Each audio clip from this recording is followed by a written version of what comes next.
Cold cases solved by DNA.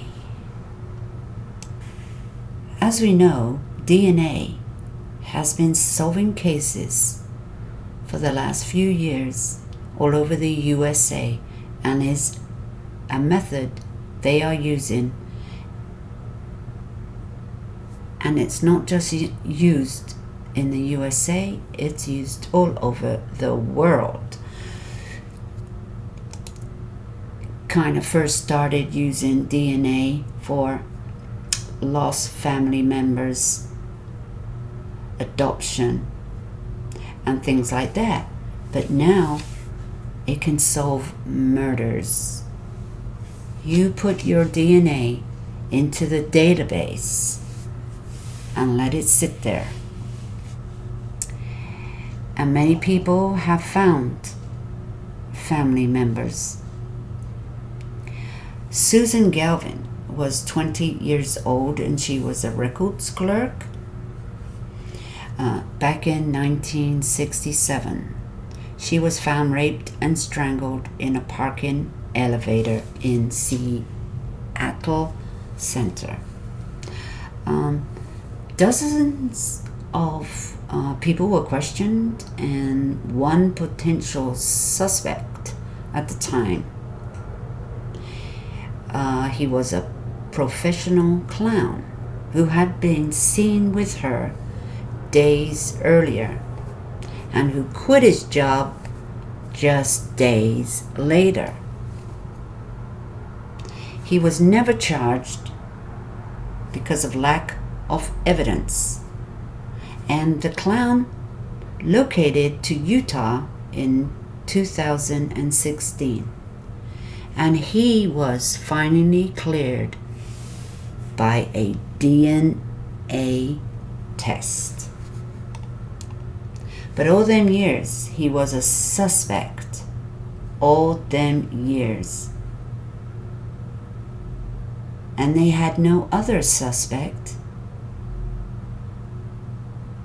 And the years went by.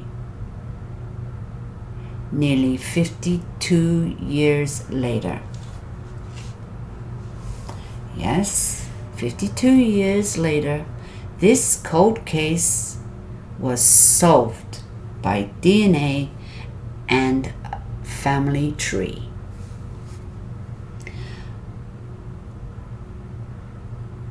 The Seattle police provided the killer's DNA to Parabon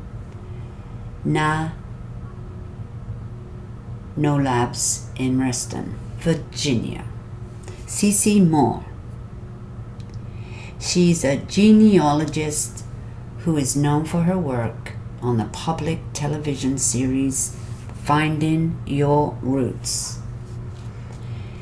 She used the public genealogy database GED, GED match to create a family tree for the killer and ultimately identified a potential suspect. And his name was Frank Wyapich. He was a married man. He was also a former soldier, and he also died of complications from being a diabetic back in 1987. So he died early. They exhumed his remains from a cemetery and collected DNA, and this confirmed a match.